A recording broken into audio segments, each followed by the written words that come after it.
Hello, everyone. Welcome to another interesting day on planet Earth. And here we are, arrived in January 2026. There's lots been going on, and I don't know how you've been navigating what's going on in the world.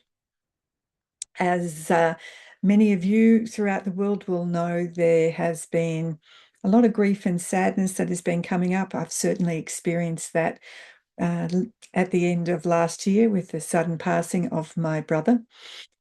And certainly been moving that through that because we've just recently had his celebration of life on his property with 150 friends. And it's interesting when people come together and share memories and the effect that the person has had in their life. It's had a massive effect on me and the network of friends that he has, the connections.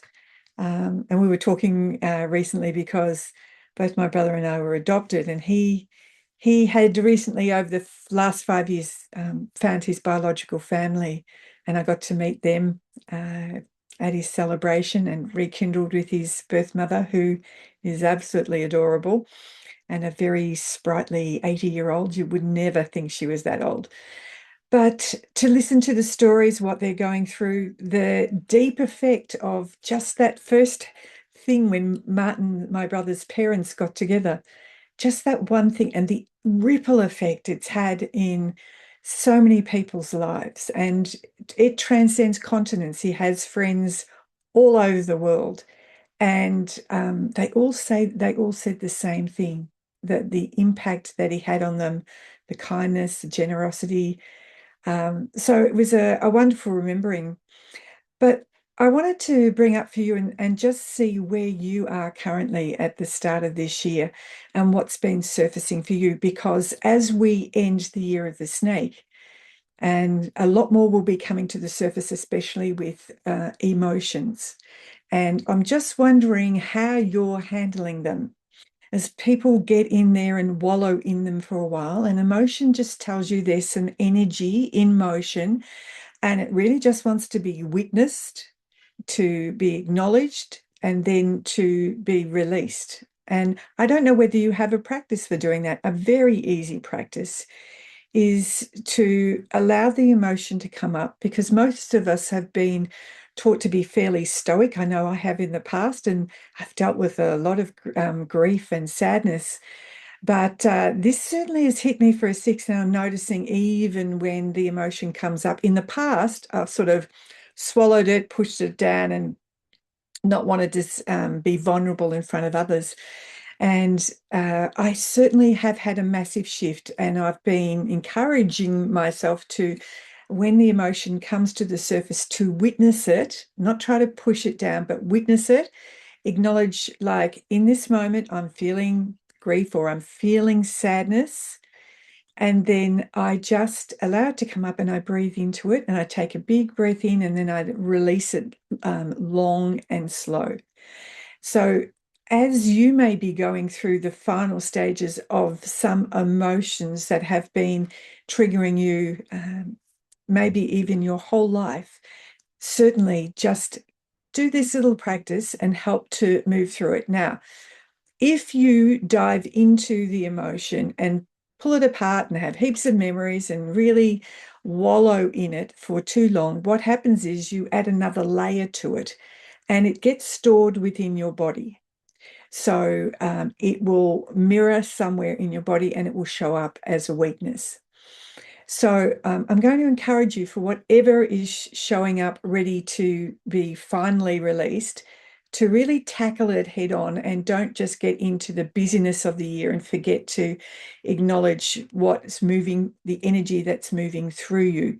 Because we are in a 1 year, so 2026, and adds up to a one. So we've got new beginnings, new things to move through. And as we head to the 17th of February, in Chinese astrology, we have a new year, and it's the fire horse.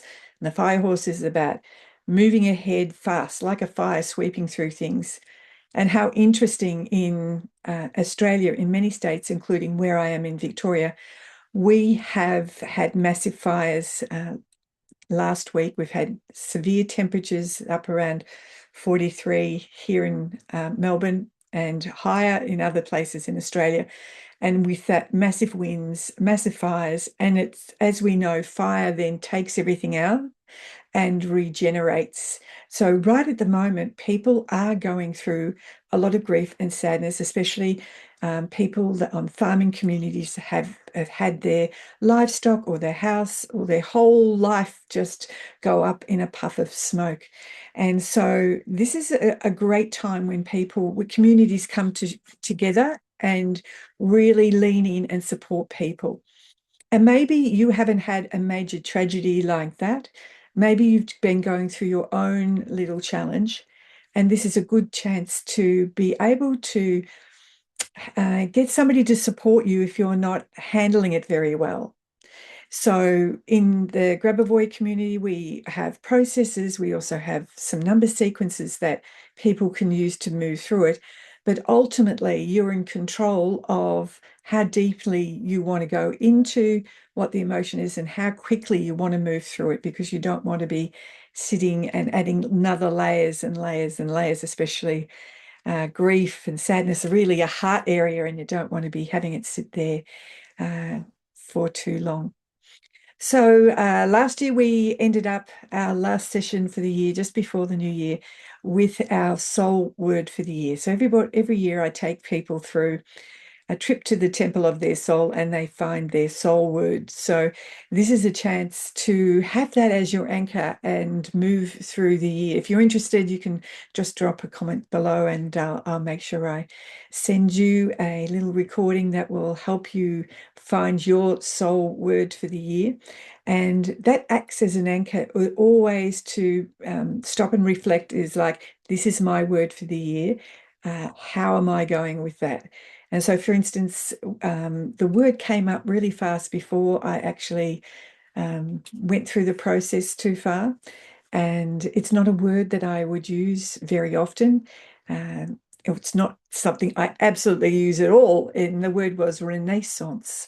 And immediately I think of painters, but Renaissance, when you have a look at it, is all about rebirth, moving from old to new. And so I'm really going through a new rebirth, especially in a family circle. And it's interesting how the families got closer and supporting each other a lot more. So there's massive changes that are happening for all of us and globally. Globally, things are going to come up, pretty up, like a whipping up a wind of and exposing us to things that have been hidden.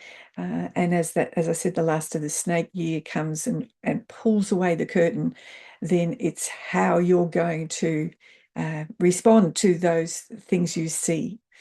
And so it'll be whipping past pretty quickly this year. But as always, we start off again a new year in our New Earth Academy of Eternity, a new 12 months, a new 12 topics to move through, and a chance to really get to understand more about not just you and how you respond, but how to shift and change what's happening in your reality and how to become an observer of it instead of playing in the quagmire of emotions and reactions, so that you then come from a place of harmony and be able to view the world in harmony instead of through these lopsided perceptions that we have all been conditioned and programmed to have. So welcome to 2026. I hope your year is starting off gently for you, and wherever you are, I'll see you shortly, and have a great 2026, everyone.